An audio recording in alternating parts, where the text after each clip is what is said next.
Are presidents immune from prosecution for official acts? That is a key question that the U.S. Supreme Court wrangled with today, diving into all sorts of hypotheticals, such as, can a president order the military to assassinate a political rival?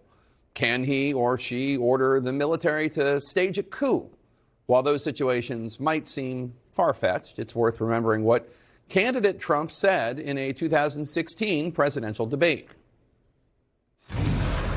General Michael Hayden, former CIA director, NSA director, and other experts have said that when you ask the U.S. military to carry out some of your campaign promises, specifically targeting terrorist families and also the use of interrogation methods more extreme than waterboarding, the military will refuse because they've been trained to turn down and refuse illegal orders. So what would you do as commander-in-chief if the U.S. military refused to carry out those orders? They won't refuse. They're not going to refuse me, believe me.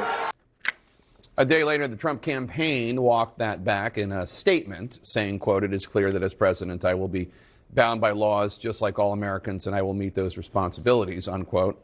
Joining us now, the Secretary of Defense for Donald Trump, Mark Esper, who serves on the board or as a strategic advisor to a handful of aerospace and defense-related companies. Secretary Esper, as a former Trump senior official, what was it like listening to the Supreme Court as they debated these hypotheticals today that maybe didn't seem all that hypothetical? Well, good afternoon, Jake. I think first and foremost, it was a very serious debate and discussion for the small parts that I heard about it and what I read about it. As I like to say, though, I hate these examples being brought up about somehow the military being ordered to engineer a coup or the use of the military to kill a political opponent. It's just so outlandish. It's utterly ridiculous. And I wish we would stay away from those examples and maybe look at more serious ones.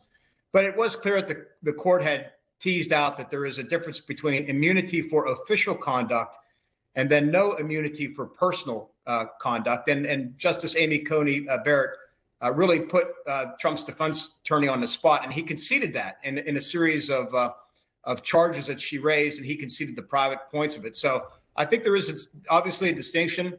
The president is not above the law. No American is above the law, and I think that is an important principle that should guide us going forward. So in response to these questions before the U.S. Supreme Court right now, 3 groups of former military and national security officials filed Friends of the Court a brief, which reads in part, quote, "Any military officers who knowingly issued or carried out such an unlawful order would themselves be criminally liable," unquote. In your decades of experience in the military and as Secretary of Defense, do you think a situation could ever arise where a soldier or a general is commanded to do something they know is illegal, but they do it anyway because they were given direct orders?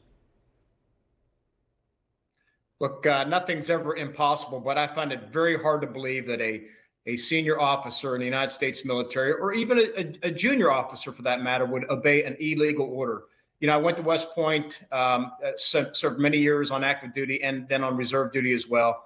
And it is drilled into our heads, into the ethics of the profession, that you don't obey unlawful orders and that you have a duty to resist, to oppose them. And so I believe that's ground into our military across all the services. It's part of the culture. It's also part of the fundamental principle that there's civilian control of the military, but there's a limit when it comes to unlawful orders. So I just don't believe that to be the case. I think the fact that this professional military ethic, the understanding of the duties of the military to not follow unlawful orders would prevail. And look, I faced that in some ways. You might recall in January 2020 or so, President Trump made a statement about the United States will attack Iran's historical and cultural sites. And I went on TV and said, no, we will not do that. We're going to follow the laws of land warfare. And I felt it important at that time to make a statement, not just to the American public, but really to the United States military, our professional armed forces, that we will continue to follow the laws of land warfare and honor the obligations and legal obligations of our profession. Before you go, I want to get your reaction to some news out of Gaza today.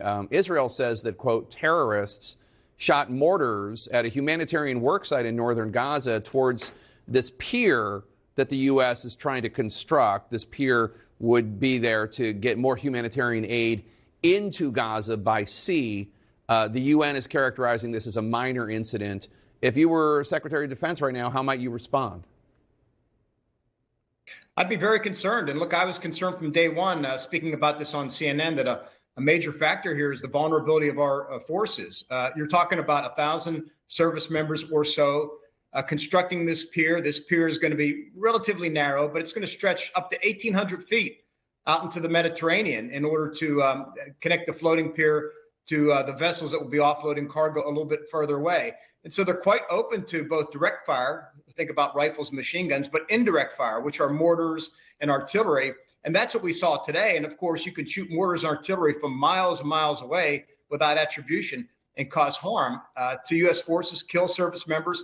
And if not that, you could destroy the pier quite easily and certainly disrupt operations. I think it is a very big vulnerability. I'm not sure we've worked out all the issues. And keep in mind, you also have to deal with a threat from the sea now, too. So these are big issues. I'd be very concerned. I want to talk closely with the Israelis about security, both at the pier, at the site, and on the pier during operations. Secretary Esper, good to see you. Thanks so much.